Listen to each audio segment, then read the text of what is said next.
দুৰ্নীতি আৰু কংগ্ৰেছ এটা মুদ্ৰাৰ ইপিঠি ইপিঠি সকলোৱে জানে। গতিকে এটা বৃহৎ কেলেংকাৰী বিয়াগম কেলেংকাৰী ইতিমধ্যে সংঘটিত হৈছিল আৰু এই কেলেংকাৰী অকল ভাৰতবৰ্ষতে নহয় গোটেই বিশ্বই গম পায়, গোটেই বিশ্বই জানে যে নেশ্যনেল হেৰাল্ড গোচৰটো কি, সেই কেলেংকাৰীটো কি। গতিকে এই কেলেংকাৰীৰ জৰিয়তে আমাৰ যি আমি তেখেতসকলে যি তথাকথিত দেশ উদ্ধাৰৰ নামৰ কথা কয় কংগ্ৰেছ দল, সেই কংগ্ৰেছ দলৰ যি যুৱৰাজ বৰ্তমানৰ যুৱৰাজ ৰাহুল গান্ধী আৰু সোনিয়া গান্ধীৰ নেতৃত্বত যি ৰাজহুৱা সম্পত্তি তেখেতৰ বাজেয়াপ্ত কৰি নিজৰ নামত যি কৰাৰ যি প্ৰয়াস বা প্ৰচেষ্টা চলাইছিল, সেই প্ৰচেষ্টাৰ কথাখিনি গোটেই বিশ্বই গম পাইছে।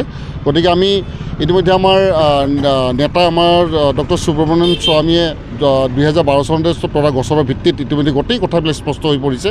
গতিকে আমি ইয়াৰ ফালৰ পৰা ৰাজ্যিক নেতৃত্বত যি আহ্বান, আমি দেশৰ প্ৰতিটো প্ৰান্তত ইয়াৰ বিৰুদ্ধে আমাৰ প্ৰতিবাদ হৈছে আৰু আজি ৰাজ্যিক সভাপতি মাননীয় দিলীপ শইকীয়া ডাঙৰীয়াৰ আহ্বান মৰ্মে আমি প্ৰতিখন জিলাই এই কাৰ্যসূচী যুৱ মৰ্চাৰ নেতৃত্বত এই কাৰ্যসূচী আমি হাতত লৈছোঁ আৰু ইয়াৰ জৰিয়তে আমি কংগ্ৰেছ দল তথা কংগ্ৰেছ যি নেতা তেখেতক আমি সকীয়াই দিব বিচাৰিছোঁ যাতে এনেকুৱা দুৰ্নীতিৰ পৰা তেখেতে আঁতৰি থাকক আৰু ৰাইজক আমি তেখেতসকলৰ যি দুমুখীয়া যি ছবি, তেখেতসকলৰ যি চৰিত্ৰ, সেই চৰিত্ৰখিনি আমি ইয়াৰ পৰা তেখেতক সকলোকে জনাই দিছোঁ। ধন্যবাদ। Congress go back! Go back! Go back! Congress go back! Go back! Go back! Congress go back! Go back! Go back! BJP जिंदाबाद! जिंदाबाद! जिंदाबाद! भारतीय जनता पार्टी जिंदाबाद! जिंदाबाद! जिंदाबाद!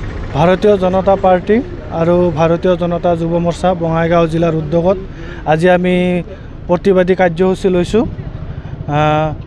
যি মানে বহুত ডাঙৰ এটা কেলেংকাৰী হৈছে, এইটো নেশ্যনেল হেৰাল্ড, য'ত নেকি 5,000তকৈ কোটি টকাতকৈ অধিক যি ৰাজহুৱা সম্পত্তি আছে, এই সম্পত্তি ব্যক্তিগতকৰণৰ লগত জড়িত কংগ্ৰেছ দলৰ নেত্ৰী সোনিয়া গান্ধী আৰু ৰাহুল গান্ধীৰ পৃষ্ঠপোষকতাত এই নেশ্যনেল হেৰাল্ড কেলেংকাৰী সংঘটিত হৈছিল আৰু এই কেলেংকাৰীত তেওঁলোকে যি ৰাজহুৱা সম্পত্তি, যি ভাৰত চৰকাৰৰ সম্পত্তি, এই সম্পত্তি তেওঁলোকে ব্যক্তিগতকৰণ কৰিছে। ইয়াৰ প্ৰতিবাদত আজি আমি এই প্ৰতিবাদী কাৰ্যসূচী লৈছোঁ আৰু ইয়াৰ পৰাই আমি কংগ্ৰেছ দলক তথা কংগ্ৰেছ দলৰ যুৱৰাজ ৰাহুল গান্ধী আৰু সোনিয়া গান্ধীক আমি ইয়াৰ পৰাই সকীয়াই দিছোঁ যে তেওঁলোকে ভাৰত চৰকাৰৰ ৰাজহুৱা সম্পত্তি আৰু ৰাইজৰ সম্পত্তি তেওঁলোকে যি ব্যক্তিগতকৰণত যি পৃষ্ঠপোষকতা কৰিছে আৰু তেওঁলোকে ব্যক্তিগতকৰণ কৰিছে, তো তেওঁলোকক আমি ধিক্কাৰ জনাইছোঁ, কংগ্ৰেছ দলক ধিক্কাৰ জনাইছোঁ আৰু তেওঁলোকে এই কেলেংকাৰী কৰিছে আৰু তেওঁলোকে এই কেলেংকাৰীৰ লগত জড়িত যিসকল ব্যক্তি আছে সেইসকলক বচোৱাৰ কাৰণে তেওঁলোকে যোৱা পৰহি তেওঁলোকে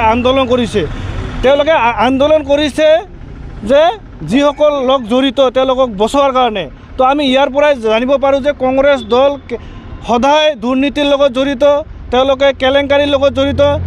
যিহেতু তেওঁলোকে কেলেংকাৰী কৰা মানুহক তেওঁলোকে বচোৱাৰ কাৰণে আন্দোলন কৰি আছে আৰু সেইকাৰণে আমি আজি ভাৰতীয় জনতা যুৱ মৰ্চাই আমি গোটেই অসম জুৰি আজি প্ৰতিখন জিলাত আমি এই প্ৰতিবাদী কাৰ্যসূচী লৈছোঁ আৰু এই প্ৰতিবাদী কাৰ্যসূচীৰ পৰাই আমি তেওঁলোকক সকীয়াই দিব বিচাৰিছোঁ যে তেওঁলোকে এই ৰাজহুৱা সম্পত্তি ব্যক্তিগতকৰণ কৰা বিৰত থাকক।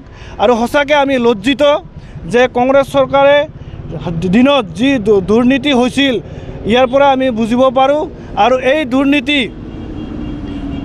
খালি হেৰাল্ড বুলিয়ে নহয় আৰু বিভিন্ন ধৰণৰ দুৰ্নীতিত জড়িত হৈ আছে। এইখিনি নৰেন্দ্ৰ মোদী জিন্দাবাদ, জিন্দাবাদ, জিন্দাবাদ, হিমন্ত বিশ্ব শৰ্মা জিন্দাবাদ, জিন্দাবাদ।